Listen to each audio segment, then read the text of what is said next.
Now batting for the Brooklyn Dodgers. They're the Mets. Afternoon. Snap.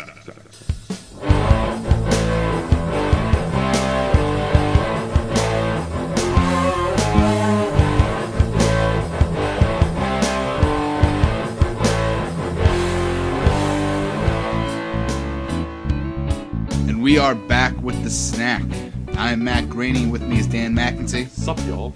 We are looking at the BCS proposal about a new 4-team playoff. Pretty dope. And we're also going to be talking about everything NFL. We haven't really touched base on that at all so far the past couple weeks, so I think it's about time we talk about Giants and Jets, our two favorite teams, talk about the Redskins a little bit, and then just all around NFL. Work to do. All right, so Mac. Yeah. BCS. Big stuff. Stirring up. Stir it up. I'll let you I set you up for that one. All right, so what are your thoughts on that? I think it's about time that the BCS has changed to a playoff structure. I've always wanted it. Yeah, everyone's always wanted it. They just never had something to agree on that everyone was happy with. And now, finally, I remember reading this. They've been working on it since January, like just nonstop working on a plan. And now they come to a 4-team playoff, and the winners of those games play in the BCS championship. It's going to bring in more money, way more revenue for any conference that represents a team. SEC's always been down with the fact Pac-12, now Pac-12, and the Big Ten have not really been down with. Well, the now Pac-12 and Big Ten. Well, the Pac-12 now has new representatives. Yeah, who have been pushing for the last 2 seasons, and they finally got their wish. I'm pretty sure it starts in 2014. Yeah, it does start 2014. If it all goes according exactly. to We're talking a little before. I mean, they're saying that when they present it or propose it, that it's going to get signed off on, and it seems very likely, and that they're talking about what's going to happen, how it's going to be structured already. I mean, I don't think they would be putting this much effort into it if they didn't think this was going to get passed. And you could definitely see this happening this season, or this off season, because the last BCS game was 2 SEC teams. Yeah, so people were not very happy with. People thought Oklahoma State should have went instead of Alabama, I believe, who was number 2. I don't think Alabama should have been in that game. They killed LSU, but they played like they should have done. Another huge thing. Give them props. My biggest pro for this idea is that there won't be a month off before these teams play. LSU was so cold in that game; it was obvious. I thought LSU was a better team. They were so cold. That's the only reason Alabama beat them. Yeah. Now they'll have another game to play before it. Do you think that's the outlook on the 2014 season, that's gonna really affect this season at all? I mean, the gameplay, you think? I don't know. I definitely am looking forward to. How I see it is that the selection committee, it's just they're doubling their chances of having happy fans. Yeah. Instead of picking 2 teams, they're picking 4 teams. I don't think this can go bad for the BCS. I think this is only a positive thing. It's only going to bring good things to the BCS, I think. Slap of the base. All right, so now it's time for Crunch, also known as Crunch or Munch.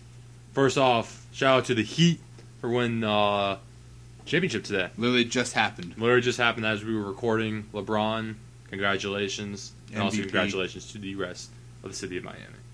All right, so Heat will win more than 2 championships with LeBron on the roster. Crunch or Munch? I'm gonna crunch. They're ridiculously stacked. It's a great team. It's about time LeBron won it, and Dwayne Wade is going to be forever young. Dwayne. Crunch or Munch? Tiger wins another major. Crunch. He showed a lot in the U.S. Open. He didn't really come and play for the weekend, it appeared, but his Thursday, Friday was awesome.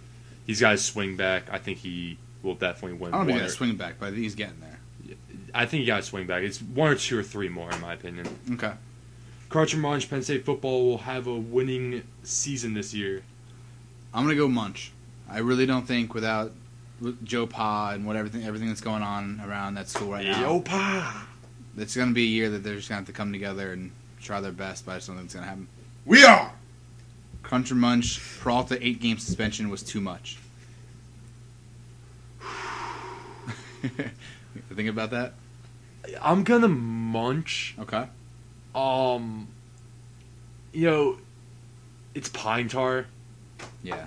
And pine tar is part of the game. It's been, if batters can use it. I mean, I understand pitchers. It's the same cork bat.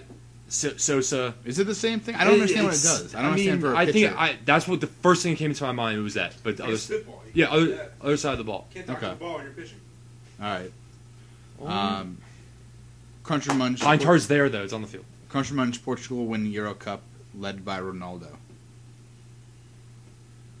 I have no idea what I'm talking about with that. I'm gonna send it. I'm gonna send it at you. Cruncher Munch. Portugal win the Euro Cup.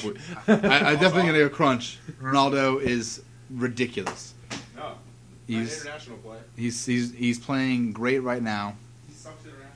He's gonna win it, despite Jess Berko saying that Ronaldo sucks. They're not gonna win. No, he's a kid. Hey up. Cruncher Munch. Malkin deserves the NHL MVP. Crunch. He's a guy who's completely underrated. He's underrated. He's been overshadowed by Sidney Crosby for the last 3 or 4 seasons. He's a kid. He wears 71. He can play any day of the week. Boom. All right. Well, we haven't talked about the NFL. Pretty much anything NFL. We've talked some NFL. Not in bulk. We may have highlighted the NFL a little bit. So I think it's time we're going to talk about our teams. And we have Jess Berko with us. Let's talk a little bit about his team and anything else happening in NFL. Hey, Jess. Hey! He's here. Anyway, so, Dan, why don't you kick it off for us? So we're just talking about the NFL. I can talk about whatever I want right now. Anything you want right now. Bounty scandal. Pando wash. All right. So the bounty scandal, there's a little... Some news. Development in that. There you go. So Jonathan Vilma got his appeal denied. Yeah, that's pretty big, considering that he was pointed as being the head of it, the ringleader. Ringleader. I was about to say ringhead. I know. I was about to say ringhead. That could be it. I thought that was pretty interesting. I thought it was an interesting development, and they called NFL called in like 30 media officials from basically any big outlet, and they showed them evidence of any bounty. Did you hear the tape? With yeah, that came out. Yeah, know, did you hear that? That was crazy. I mean, I know that kind of chatter happens, but to that extent, I think it was a little much. Yeah, a little bit too much. The evidence that was shown to the media was basically about 90% of it was PowerPoint slides, and on the PowerPoint slide, these are PowerPoint slides from previous games in like 2010, and then there was also one in the early 2011 when they played the Seahawks. Right. They found on these PowerPoint slides the picture of Dog the Bounty Hunter on A&E, the show on A&E. Yeah. Big dude, yeah. Dog the Bounty Hunter. Jess has no idea. Basically, Jess, you have any idea of this? Yes, I know that it... Okay. It's Dog the Bounty Hunter. All right, he's talking about the bounty hunter.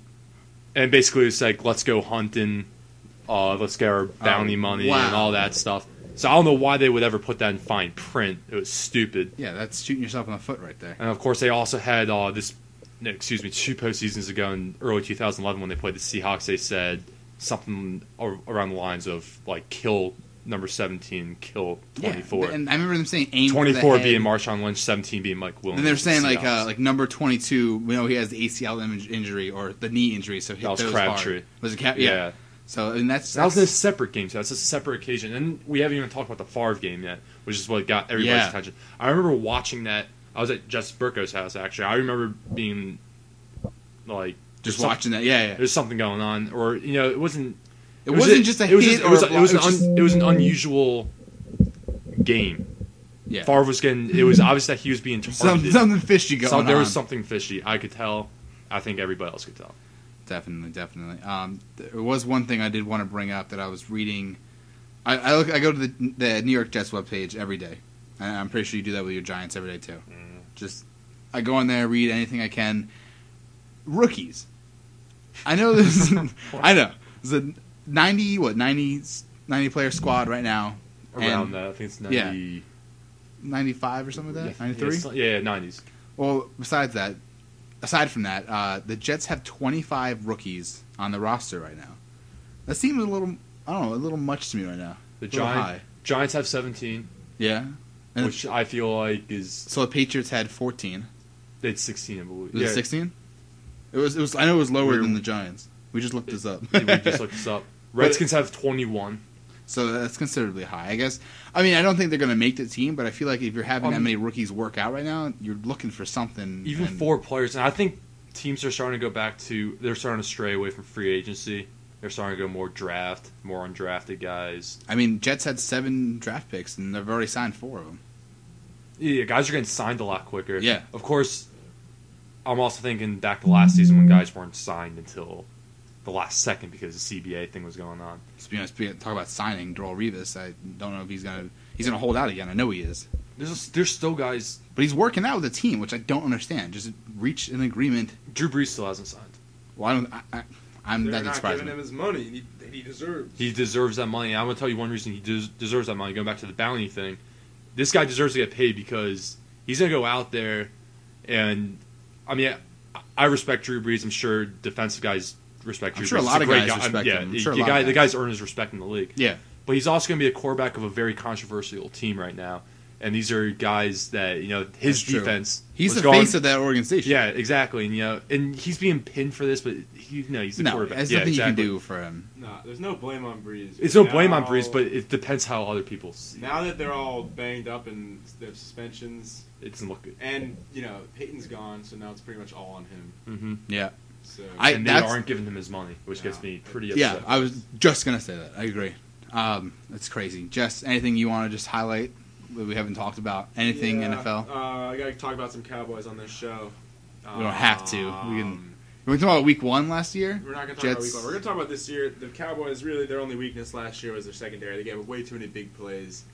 And expectations for this year, obviously, Romo's going to put up big numbers because he is definitely a top 5 quarterback in the league. I think 3 teams right here are great secondaries. Giants, Jets, Dallas. Oh, they got a young secondary. They got to work things out. But last year was just pathetic. They need a new quarterback. It's all about my boy DeMarco Murray this year. Your boy. Because it's going to come down to DeMarco Murray and Des Bryant. All right. Nobody answered my question. That's cool. Where'd you from? Homa. Oklahoma. But okay, I'll talk Tony Romo. I'm going to give Tony Romo some brownie points right here. That guy was underrated last year. Underrated. Underrated every year. No, that's not. That's not true. That's not true. That's not true. Everyone always just brings up the playoff thing and the drop snap, but it doesn't matter. You just look at the stats. I wasn't even thinking that. Just the stats of him as a starter on the Cowboys. Yeah, but it's more in stats. What was his postseason numbers last year? Okay. Oh, okay. You're a Jet fan. Okay. So let's I'm not on Jets. Yeah, I still haven't made my point. Okay, go ahead. Sorry. He was right behind Eli Manning. Eli Manning was 6th in NFL in passing. Romo was 7th. He also won a Super Bowl. Yeah, he also has 2, but I'm not saying that. Romo has nothing to do with the huge plays that the secondary gives up every game. This week's Kid of the Week is none other than who? Charlotte Webb Simpson.